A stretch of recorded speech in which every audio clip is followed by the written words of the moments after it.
پہلے بھی کوئی نہیں. یہ دونوں مسئلے غلط ہیں, شیخ البانی کا بھی اور یہ ہمارے کچھ استادوں کا بھی. صحیح مسئلہ یہ کہ جائز ہے کوئی کاٹ لیتا ہے ایک مٹھی سے زیادہ, اور نہ کاٹے یہ بہتر ہے.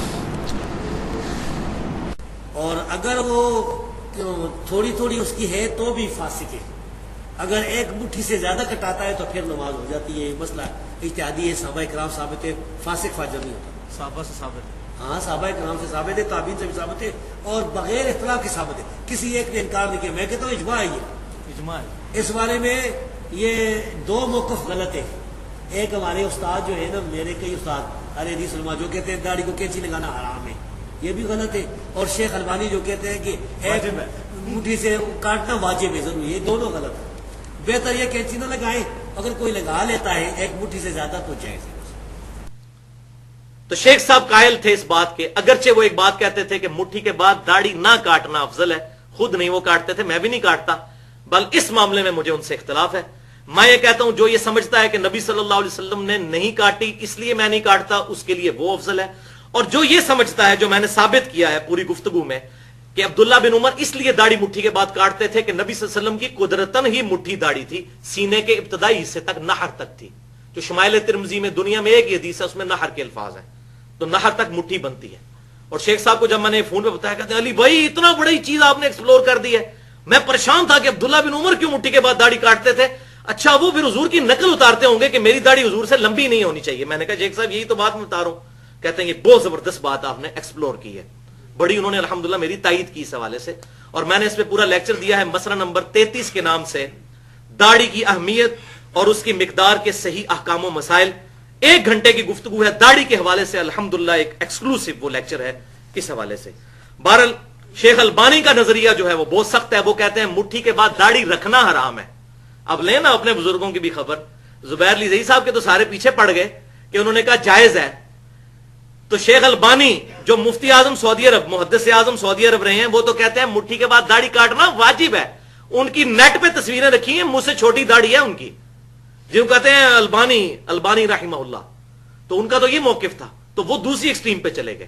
تو درمیان کا راستہ وہی ہے جو شیخ صاحب نے الحمدللہ اس حوالے سے اختیار کیا.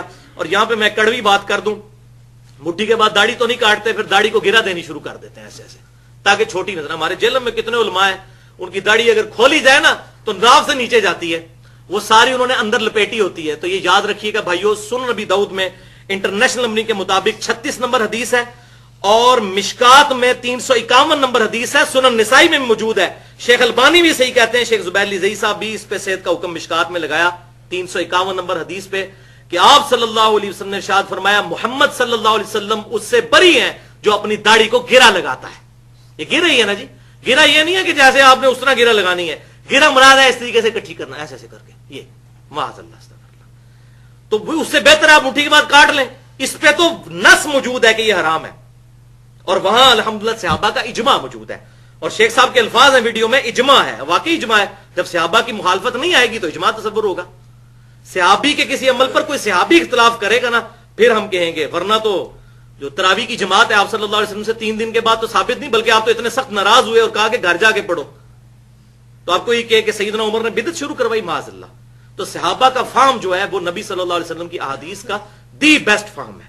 تو اکثر شیخ صاحب ایک جملہ بولتے تھے کہ 14ویں صدی کے علماء کا فہم نہیں ماننا, صحابہ تابعین اور تبع تابعین کا فہم ماننا ہے. الحمدللہ. صحیح بخاری اور مسلم کی متفق علیہ حدیث ہے کہ امام کائنات صلی اللہ علیہ وسلم نے فرمایا کہ داڑھیوں کو معافی دو, واعفوا اللحا, داڑھیوں کو معافی دو اور مونچھیں پست کرو اور مشرکین کی مخالفت کرو. یہ حدیث نمبر ہے 5892. نمبر میں اس لیے ساتھ بتا رہا ہوں انٹرنیشنل, کیونکہ یہ کریٹیکل ہے. اس کے ساتھ ہی اسی سند پہ عبداللہ بن عمر رضی اللہ تعالیٰ عنہ کا عمل بھی لکھا ہوا ہے. یہ تعلیقاً نہیں ہے, سند کے ساتھ ہے کہ عبداللہ بن عمر رضی اللہ تعالیٰ عنہ حج اور عمرے کے موقع پر اعلانیہ پبلکلی, حج اور عمرے پہ تو سارے اکٹھے ہوئے ہوتے ہیں نا, اور مجھے تو خوشی ہے کہ حج عمرے پہ یہ کام کرتے تھے تاکہ کوئی چھپ کے کیا ہے تو پتہ ہی نہیں چلا. حج عمرے پہ کرتے تھے, 40,000 صحابہ زندہ تھے, کسی نے نہیں ان پہ بدعت کا فتویٰ لگایا, ورنہ ہماری کتابوں میں آ گیا ہوتا. حج اور عمرے کے موقع پر وہ مٹھی کے بعد داڑھی یوں مٹھی پکڑتے داڑھی کی, اور مٹھی کے بعد داڑھی کاٹ دیتے. آپ یہ نہ سمجھے میں کاٹتا ہوں, الحمدللہ میری سچی داڑھی ہے, مجھے ضرورت ہی نہیں کاٹنے کی. 34 سال کی عمر میں بھی داڑھی اتنی ہے کہ سچی داڑھی الحمدللہ. بال جو ہیں وہ مٹھی سے بڑے ہوئے ہیں, یہ دیکھ لیں کتنے بڑے ہوئے ہیں, لیکن ضرورت نہیں پڑتی کاٹنے کی. اگر کوئی ایسی داڑھی ہو کہ جس کو دیکھ کے لوگ گھن کھائیں تو اس میں تو میں ضرور کاٹتا, پھر اس کو سنت کے مطابق کرتا, تاکہ داڑھی کی عظمت لوگوں کے دلوں میں یہ نہیں ہے کہ ایک پوچھل یہاں سے لٹکی ہوئی ہے اور پاکی پلیتی کا دھیان کرنا بھی مشکل ہو گیا. یہ داڑھی سے نفرت دلانے والی بات ہے, یہ صرف بے سمجھی ہے. وہ آگے آ جائیں گی حدیثیں. آج تو میں یہ بھی کلیئر کروں گا کہ حضور کی اپنی داڑھی کتنی تھی. جو جھوٹ بولا جاتا ہے کہ سینہ تک بڑھتی تھی, وہ بھی آج آ جائے گا انشاءاللہ تعالی.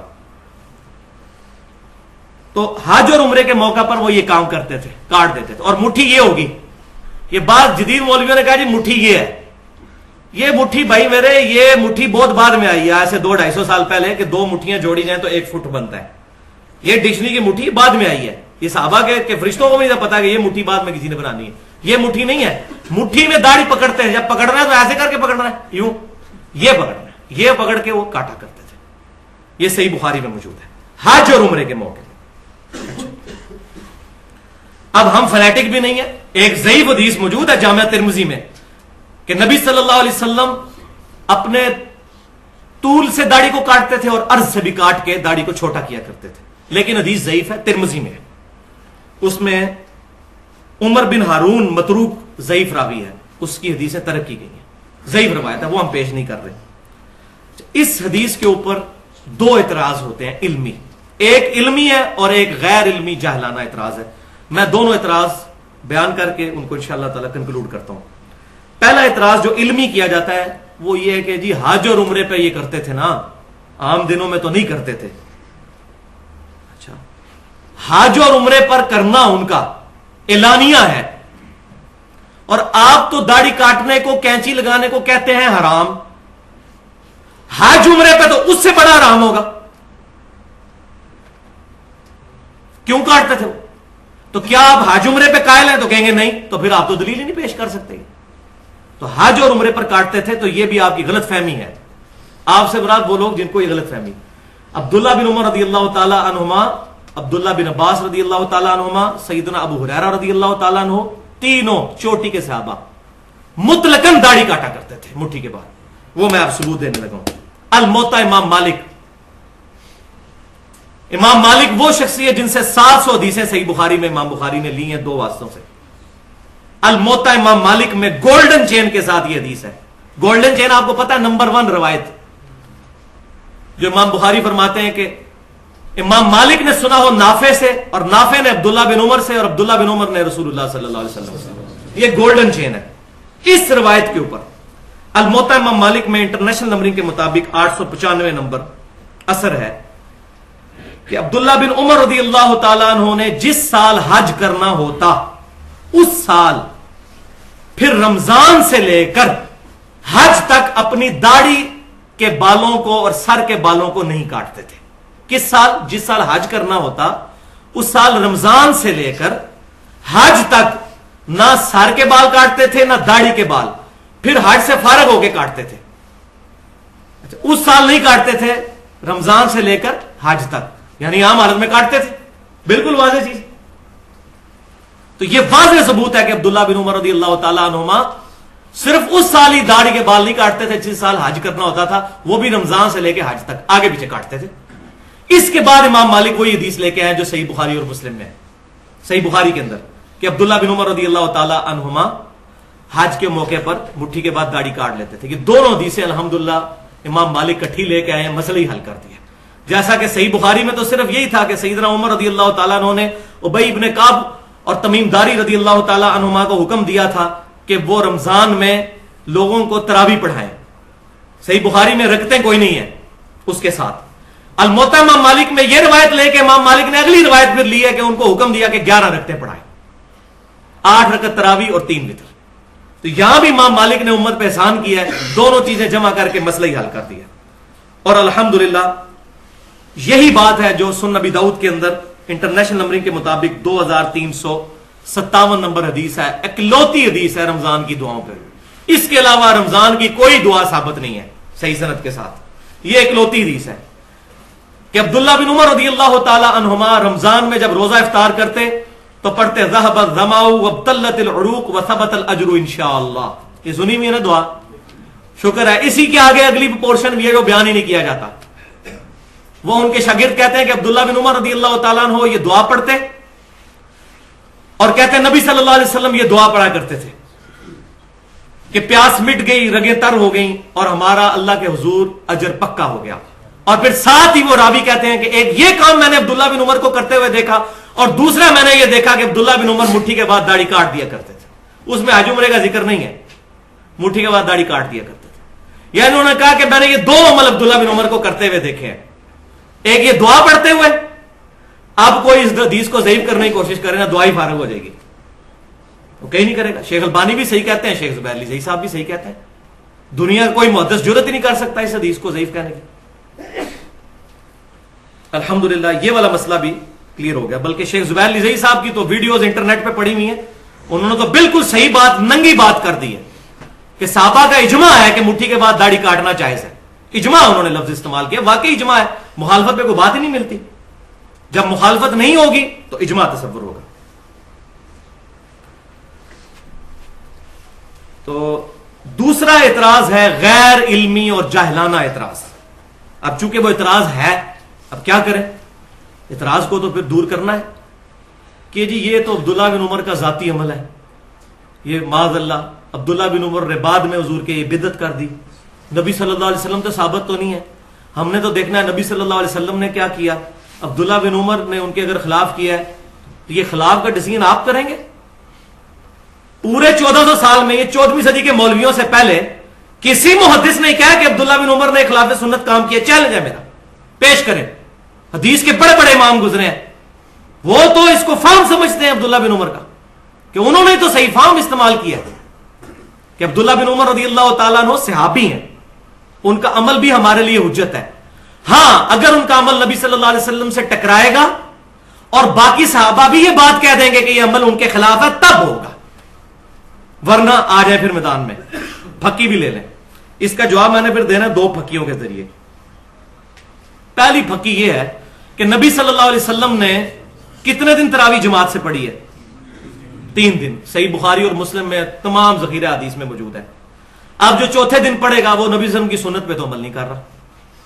لہٰذا سعودی عرب میں، مکہ مدینہ میں بھی یہ 3 دن کے بعد تراویح ختم کروائی جائیں، پاکستان میں بھی ختم کروا دی جائیں، کیونکہ نبی صلی اللہ علیہ وسلم تو ثابت نہیں ہے. اور نہیں جی حضرت عمر نے، وہ ابو بکر صدیق سے بھی ثابت نہیں رضی اللہ تعالیٰ. حضرت عمر کے بھی شروع کے سالوں میں نہیں ہے، وہ صحیح بخاری اور مسلم میں موجود ہے. کچھ سال گزرنے کے بعد انہوں نے یہ کام شروع کیا.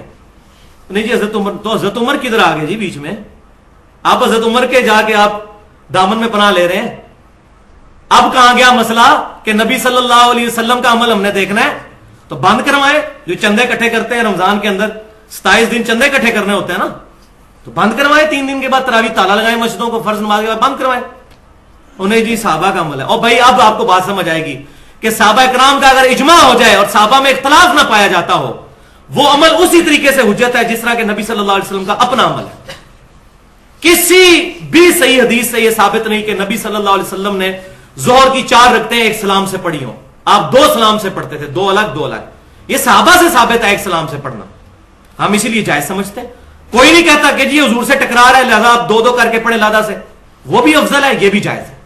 تو یہ مسئلہ سمجھیں، غیر مقلد نہ بنے، نہ مقلد بنے نہ غیر مقلد بنے، متبع سنت بنے. غیر مقلد تو منکرین حدیث بھی ہیں جو اپنی مرضی سے رزلٹ نکالتے ہیں. غیر مقلد تو غلام پرویز بھی تھا جو اپنی مرضی سے رزلٹ نکالتا تھا. سر سید احمد خان دین کا جنازہ نکالا ان لوگوں نے. غیر مقلد تو وہ بھی تھے. نہ مقلد نہ غیر مقلد، متبع سنت اور سلف کے منہج پر کتاب و سنت کو سمجھے. تو یہ تو ہوگی پہلی پھکی. اب دوسری پھکی ہے، یہ ہے وہ خطرناک پھکی جس کی وجہ سے الحمدللہ سارے علماء کا ہاضمہ جو ہے وہ صحیح ہو چکا ہے جب سے یہ حدیث میں نے نکالی ہے باہر. الحمدللہ بڑے بڑے علماء کی زبانیں بند ہو گئی ہیں اس کی وجہ سے. اب تو ڈرتے ہیں اس مسئلے کو ہاتھ ڈالتے ہوئے. یہ حدیث، یہ میں کوئی علماء کی توہین نہیں کر رہا، نہ میں کوئی نئی چیز پہ، اگر میں نے کوئی حدیث گاڑ لی ہے خود تو پھر بھائی علم کسی کی وراثت نہیں ہے. ذالک فضل اللہ یؤتیہ من یشاء، اللہ تعالیٰ جس کو عطا فرماتا ہے. یہ پھکی نمبر 2 یہ ہے کہ رسول اللہ صلی اللہ علیہ وسلم کی اپنی داڑھی کتنی تھی. عبداللہ بن عمر پہ حملہ ہوا ہے تو ہم تو دفاع کریں گے. عبداللہ بن عمر کو فتح مکہ کے موقع پہ تو مسلمان نہیں ہوئے، یہ تو سابقون الاولون ہے، ہم تو دفاع کریں گے ان کا کہ عبداللہ بن عمر رضی اللہ تعالیٰ عنہ پر غلط ایلیگیشن لگائی گئی. اب یہ مسئلہ سن لیجئے کہ عبداللہ بن عمر رضی اللہ تعالی عنہما پر جو یہ ایلیگیشن لگی، عبداللہ بن عمر رضی اللہ تعالی عنہما کیوں مٹھی کے بعد داڑھی کو کاٹا کرتے تھے، یہ مسئلہ اب آپ سمجھ لیں اس کی وجہ کیا ہے۔ یہ علماء کو سمجھ نہیں آتی تھی کہ یار اتنا تقوی کا پہاڑ یہ کام کیوں کرتا تھا۔ یہ مسئلہ الحمدللہ اس حدیث نے حل کیا جو ایک ہی اکلوتی حدیث ہے ذخیرہ حدیث میں، جس کا غلط ترجمہ پبلک میں چل رہا ہے، حضور کی داڑھی سینہ بھرتی تھی، حضور کی داڑھی سینہ بھرتی تھی، معاذ اللہ استغفر اللہ، اتنا بڑا جھوٹ نبی صلی اللہ علیہ وسلم پر باندھا جاتا ہے۔ وہ حدیث کا ترجمہ ہی غلط کرتے ہیں۔ وہ حدیث میں آپ کو بتاتا ہوں کہاں پہ موجود ہے۔ ایک ہی حدیث ہے دنیا میں جس میں نبی صلی اللہ علیہ وسلم کی داڑھی کی حید بتائی گئی ہے، اور وہ حدیث ہے شمائل ترمذی کے اندر۔ امام ابو عیسیٰ محمد بن عیسیٰ ترمذی رحمۃ اللہ علیہ المتوفى 279 ہجری، 417 احادیث کا مجموعہ انہوں نے شمائل ترمذی جمع فرمایا، جس کے اندر انہوں نے نبی صلی اللہ علیہ وسلم کے گیٹ اپ سے متعلق احادیث جمع کی ہیں۔ آپ صلی اللہ علیہ وسلم کی داڑھی مبارک کیسی تھی، بال مبارک کیسے تھے، لباس مبارک کیسا تھا، پگڑی کس کس کلر کی استعمال کرتے تھے، رہن سہن کیسا تھا، شمائل ترمذی۔ اس میں انٹرنیشنل نمبرنگ کے مطابق 412 نمبر حدیث ہے، آخری چیپٹر میں، جس چیپٹر کا نام ہے نبی صلی اللہ علیہ وسلم کو خواب میں دیکھنے کا بیان۔ اور الحمدللہ دارالسلام والوں نے اس حدیث کا ترجمہ بھی چھاپ دیا ہے، کتاب کا نام ہے آنۂ جمال نبوت صلی اللہ علیہ وسلم۔ یہ دارالسلام سے آپ کتاب لے لیں، اہل حدیث کے بہت بڑے تھم پاکستان کے اندر، شیخ الحدیث حافظ عبدالستار حماد، ان کا ترجمہ ہے، دارالسلام نے چھاپا ہے، یہ حدیث انہوں نے اس میں لی ہے، ترجمہ میں ان کا بیان کروں گا تاکہ مسئلہ حل ہو جائے، کسی کو اختلاف نہ رہے۔ حدیث کیا ہے کہ یزید الفارسی رحمت اللہ علیہ جو مصحف لکھا کرتے تھے، شمائل ترمذی میں یہ روایت یہاں سے شروع ہوتی ہے، وہ ایک دن عبداللہ بن عباس رضی اللہ تعالیٰ عنہ کے پاس آئے اور کہنے لگے کہ میں نے نبی صلی اللہ علیہ وسلم کو خواب میں دیکھا ہے۔ تو عبداللہ بن عباس رضی اللہ تعالیٰ عنہ نے فوراً فرمایا کہ بیان کرو، کیونکہ میں نے نبی صلی اللہ علیہ وسلم سے یہ بات سنی۔ اور کیا سنا؟ وہ بخاری اور مسلم میں بھی ہے کہ جس نے خواب میں مجھے دیکھا اس نے مجھے کو دیکھا، میری شکل میں شیطان نہیں آ سکتا جو میری شکل اپنی ہے۔ تو اس تابعی نے پھر وہ ڈیٹیل سے خواب بیان کی اپنی۔ اس خواب کے اینڈ پہ عبداللہ بن عباس رضی اللہ تعالیٰ عنہ نے مور لگائی اور فرمایا کہ جو تو نے خواب بیان کیا، اگر تو اپنی زندگی میں بھی نبی صلی اللہ علیہ وسلم کو دیکھتا تو اس سے مختلف نہ پاتا۔ ایگزیکٹ یہی حلیہ نبی صلی اللہ علیہ وسلم کا تھا۔ یہ وہ حدیث ہے جس کی وجہ سے وہ داڑھی والے مسئلے میں کہتے ہیں سینہ بھرتی تھی، وہ ترجمہ غلط کرتے ہیں۔ ترجمہ انہوں نے صحیح کیا دارالسلام والوں نے، الحمدللہ۔ وہ حدیث میں بیان کرتا ہوں، انہوں نے کیا کہا؟ انہوں نے کہا کہ میں نے نبی صلی اللہ علیہ وسلم کو دیکھا، آپ کا قد مبارک نہ بہت لمبا تھا نہ بہت چھوٹا بلکہ درمیانہ تھا۔ آپ صلی اللہ علیہ وسلم کا رنگ مبارک نہ بہت سفید تھا نہ بہت سیاہ تھا بلکہ گندمی مائل سفید تھا اور سرخ تھا۔ اور آپ صلی اللہ علیہ وآلہ وسلم کی آنکھیں مبارک سرمگی تھیں۔ آپ صلی اللہ علیہ وسلم کا چہرہ مبارک خوبصورت اور گول تھا۔ آپ صلی اللہ علیہ وآلہ وسلم کی داڑھی مبارک انتہائی گھنی اور پورے چہرے پر پھیلی ہوئی تھی اور سینے کے اس حصے تک تھی جس کو نحر کہتے ہیں۔ یہ نحر عربی زبان کا لفظ مان، نحر، جائیں عربی کی ڈکشنری کھولیں، نحر کسے کہتے ہیں؟ نحر کہتے ہیں اس ہڈی کو جو یہ ہڈی یہاں سے شروع ہو کے شولڈر تک جاتی ہے، اس تک۔ یہ نحر آپ کرتے ہیں نا اونٹ کو بھی، تو نحر یہاں کرتے ہیں، اس کو پیٹ میں چلاتے ہیں، سینے میں، گردن میں۔ گردن کا وہ حصہ جو سینے سے ملا ہوتا ہے اس کو عربی زبان میں نحر کہتے ہیں، نحر۔ یعنی نبی صلی اللہ علیہ وسلم کی داڑھی یہاں تک تھی، سینے پر تھی، اس حصے تک جس کو نحر کہتے ہیں۔ میری بھی تقریباً ادھر تک پہنچ چکی ہے نحر، یہ نرم حصہ جہاں سے ختم ہوتا ہے اور یہ ہڈی شروع ہوتی ہے، یہ نحر، نحر۔ اور الحمدللہ ترجمہ دارالسلام نے بالکل صحیح کیا ہے کہ نبی صلی اللہ علیہ وسلم کی داڑھی مبارک گنجان، چہرہ مبارک کا احاطہ کیے ہوئے اور سینے کے ابتدائی حصے پر پھیلی ہوئی تھی۔ سینے کے ابتدائی حصے، یہاں سے سینہ شروع ہوتا ہے، ناف تک رہتا ہے سینہ، یہ ابتدائی حصہ ہے، آخری حصہ ناف ہے، یہاں تک پھیلی تھی۔ اللہ تعالیٰ جزائے خیر دے، بالکل صحیح ترجمہ کیا، جا کے ڈکشنری دیکھ لیں نہر۔ اس حدیث کو پڑھنے کے بعد یہ ہے جس کا غلط ترجمہ کیا، سینہ بھرتی تھی، اور کوئی کہتا ہے ناف سے نیچے تھی، معاذ اللہ، اتنی توہین کرتے ہیں۔ نبی صلی اللہ علیہ وسلم کی شکل مبارک ایسی ہوگی کہ لوگ دیکھ کے گھین کھا جائیں۔ اٹریکٹفل پرسنالٹی تھی آپ صلی اللہ علیہ وسلم کی، یہ نہیں ہے کہ جناب وہ بالکل جاری ہے, پاکی پلیدی کا بھی دھیان نہیں ہے. ایسی نہیں تھی داڑھی مبارک, جھوٹ نہر, یہ نہر تک تھی. ہاں یہ تھی کہ وہ گنجان تھی نہر تک. اب یہ دیکھیں ذرا, یہ میرا اجتہاد ہے جس پہ علماء پریشان ہے. یہاں رکھیں مٹھی اور یہ داڑھی دیکھیں بالکل نہر پہ آتی ہے. تو عبداللہ بن عمر رضی اللہ تعالیٰ عنہ مٹھی کے بعد داڑھی اس لیے کاٹتے تھے کہ وہ اپنی داڑھی کو حضور کی طرح کرنے کی کوشش کرتے صلی اللہ علیہ وسلم. کیوں؟ یہ وہ شخص ہے جس نے صحیح بخاری اٹھا کے دیکھیں, حج کے سفر کے دوران وہاں سواری بٹھائی جہاں نبی صلی اللہ علیہ وسلم بٹھاتے تھے, وہاں پیشاب کیا جہاں نبی صلی اللہ علیہ وسلم پیشاب کرتے تھے, وہاں بیٹھ کے کھانا کھاتے تھے جہاں نبی صلی اللہ علیہ وسلم کھانا کھاتے تھے. ایک ایک چیز کو کاپی کرتے تھے. اسی طریقے سے وہ داڑھی کو بھی کاپی کرتے تھے کہ میری داڑھی نبی صلی اللہ علیہ وسلم کی طرح نظر آنی چاہیے, اس لیے وہ مٹھی کے بعد داڑھی کاٹ دیا کرتے تھے. الحمدللہ یہ صدیوں سے مسئلہ جو تھا یہ ریزالو ہوا ہمارے اس اجتہاد کے ساتھ, اور الحمدللہ یہ جب چیز سامنے آئی ہے اب کسی کی جرت نہیں کہ اس کا کوئی علمی جواب دے سکے. الحمدللہ. تو لیکن یہ فرقہ واریت سے بالا تر ہو کر چیزوں کو سننا چاہیے.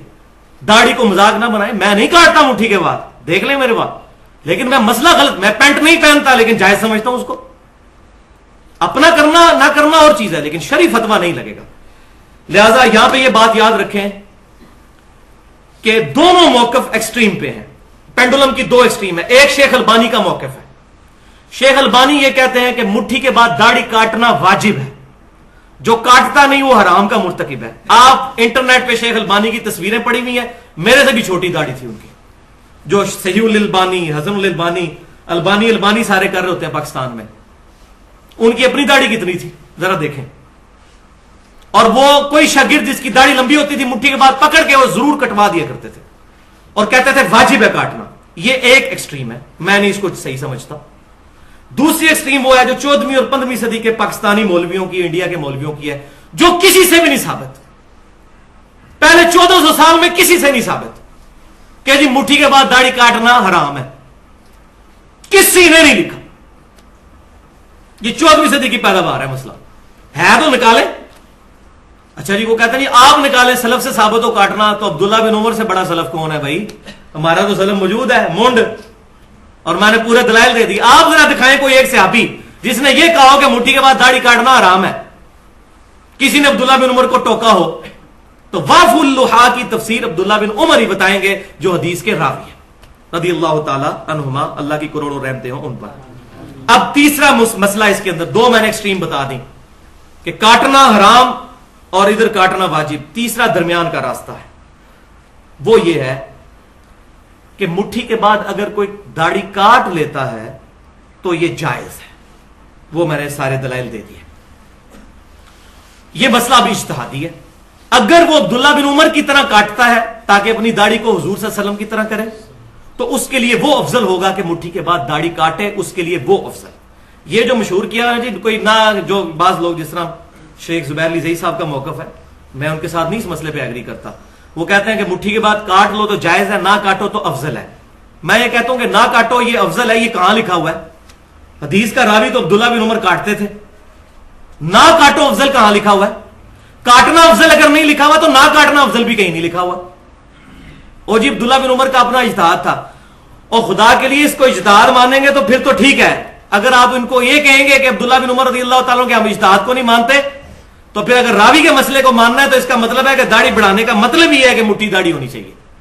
تو ہم اس طرف بھی نہیں جاتے, ہم درمیان میں رہتے ہیں. ہم کہتے ہیں کہ یہ دو اجتہادی مسئلے تیسرے پوائنٹ پہ بنیں گے جو درمیان والا ہے. ایک یہ ہے کہ اگر کوئی عبداللہ بن عمر کی طرح کاٹتا ہے کہ میری داڑھی نبی صلی اللہ علیہ وسلم سے بڑی نہیں ہونی چاہیے, اس کو اس نے نیت پہ ثواب ملے گا. دوسرا وہ موقف ہے کہ کوئی کہتا ہے کہ جی نبی صلی اللہ علیہ وسلم چونکہ نہیں کاٹتے تھے, میں نہیں کاٹتا, اور اس کی داڑھی مٹھی سے بھی بڑی ہو جاتی ہے, ادھر تک بھی پہنچ جاتی ہے, اس کو بھی ثواب ملے گا. اس کے لیے وہ افضل ہے. کاٹنے والے کے لیے بھی افضل ہے. یہ نیت پہ ڈیپینڈ کرتا ہے. دلیل دونوں کے پاس کوئی نہیں ہے. دلیل اگر کسی کی مضبوط ہے وہ کاٹنے والے کی ہے, اگر آپ عبداللہ بن عمر والے مسئلے میں جائیں تو. البتہ یہ کہیں نہیں ہے کہ مٹھی کے بعد داڑھی کاٹنا حرام ہے. لہٰذا دونوں ایک دوسرے کے اوپر تان نہ کریں. ہم خود نہیں کاٹتے, تو یہ وہ مسئلہ ہے جس پہ میں نے رجوع کیا. میں پہلے خود میں بھی یہ کہا کرتا تھا کہ مٹھی کے بعد نہ کاٹنا بہتر ہے, لیکن اب میں اس سے رجوع کرتا ہوں. میرا موقف یہ تمام دلائل کے بعد یہ ہے کہ مٹھی کے بعد نہ کاٹنا بہتر اس کے لیے ہے جو یہ سمجھتا ہے کہ نبی صلی اللہ علیہ وسلم نے نہیں کاٹی, اور مٹھی کے بعد کاٹنا بہتر اس کے لیے ہے اور افضل ہے اس کے لیے جو اپنی داڑھی کو نبی صلی اللہ علیہ وسلم کی طرح کرنے کی کوشش کرتا ہے، اور جس میں ہمارے سلف ہیں عبداللہ بن عمر رضی اللہ تعالیٰ عنہما۔ تو میں نے یہ بتا دیا، پہلے بھی میں بتا چکا ہوں، میں دوبارہ ریپیٹ کر دیتا ہوں۔ اس میں کڑوی گولی اسی کانٹیکسٹ میں وہ یہ ہے کہ جو لوگ مٹھی کے بعد داڑھی نہیں کاٹتے، شیطان نے ان کو ایسے اپنے ہتھے چڑھایا ہے کہ وہ مستحب سے کرنے کے چکر میں حرام کے مرتکب ہو جاتے ہیں، اور وہ حرام کیا ہے وہ سن لیں آپ۔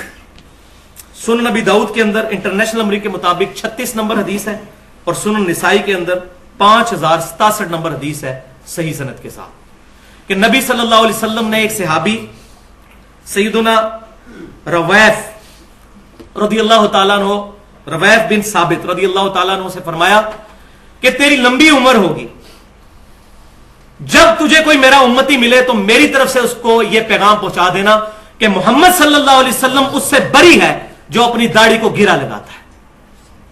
دیکھ کتنے سخت وعید ہے۔ آپ جن کی داڑھی مٹھی سے بہت لمبی ہوتی ہے، کاٹتے نہیں ہیں مستحب کام کرنے کے لیے، اور حرام کے مرتکب ہو جاتے ہیں یوں اس کو اندر کر کے۔ یہ دیکھ مولوی تقریباً 70% یہ کام کرتے ہیں، اور وہ خوش ہو رہے ہوتے ہیں کہ ہم بڑی نیکی کر رہے ہیں، نہیں کاٹ رہے، حالانکہ کاٹ لینا تو وہ بہتر ہے بجائے اس کے کہ داڑھی کو گرا لگا لیں۔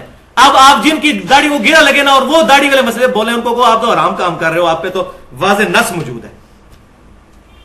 تو یہ شیطان نے ایسا ان کو چھوٹی نیکی کرانے کے چکر میں حرام کا مرتکب کر دیا۔ تو داڑھی کو گرا لگانا یہ حرام ہے۔ تو اگر آپ یہ داڑھی کو گرا کیوں لگا رہے ہیں؟ وہ خود بھی چاہتے ہیں کہ داڑھی خوبصورت نظر آئے، ٹھیک ہے، یہی تو ہم کہتے ہیں بھائی۔ اب یہ نہیں ہے کسی کی یہ پوچھل لمکی ہوئی ہے ادھر اور وہ اس طرح ہی چھوڑ دیتا ہے، برابر کر لیں یار، مٹھی سے زیادہ رکھ لیں لیکن داڑھی برابر تو رکھیں۔ ایسی داڑھی نہ ہو کہ دیکھ کے لوگ گھن کھا جائیں گے یہ پتہ نہیں کون بندہ آ گیا۔ لیکن اس میں یہ بھی بات یاد رکھیے، جو لوگ باوجود اس کے یہ کام نہیں کرتے ان کے بارے میں بھی نفرت دل میں نہ رکھیں۔ دیکھیں آج کے دور میں اتنی لمبی داڑھی رکھنا بہت ہمت کا کام ہے، اور یہ کہنا یہ خارجیوں والی شکل بنائی ہوئی ہے یہ بھی بہت ظلم ہے۔ دیکھیں یہ جو کچھ انہوں نے کیا ان کے پیچھے بھی محبت کار فرما ہے۔ ان بچاروں کو پتہ نہیں، علمی کمزوری ہے، کوئی چیز ان کو بتا دیں ایسا طریقے کے ساتھ، لیکن بدگمانی نہ کریں۔ اب آپ سن لیجئے کہ مصنف ابن ابی شیبہ میں 38,000 صحابہ کے اقوال اور احادیث کا مجموعہ، دنیا کا سب سے بڑا، اس میں کن کن صحابہ کے بارے میں ہے کہ مٹھی کے بعد داڑھی کاٹتے تھے۔ عبداللہ بن عمر، عبداللہ بن عباس، سیدنا ابو ہریرہ رضی اللہ تعالیٰ۔ عبداللہ بن عباس کے بارے میں بھی موجود، عبداللہ بن عمر کے بارے میں موجود، اور سیدنا ابو ہریرہ کے بارے میں تو یہاں تک ہے کہ وہ یہ رخسار کے بال بھی جو داڑھی میں نہیں آتے، ہمارے لوگ سمجھتے ہیں کہ یہ بھی داڑھی ہے اور یہ بھی داڑھی ہے، وہ بھی کاٹا کرتے تھے۔ اور تابعین میں سے ابراہیم نخعی اور قاسم بن محمد بن ابی بکر، بخاری مسلم کے راوی، حضرت ابوبکر صدیق رضی اللہ تعالیٰ عنہ کے پڑپوتے، یہ سارا کام وہ کیا کرتے تھے۔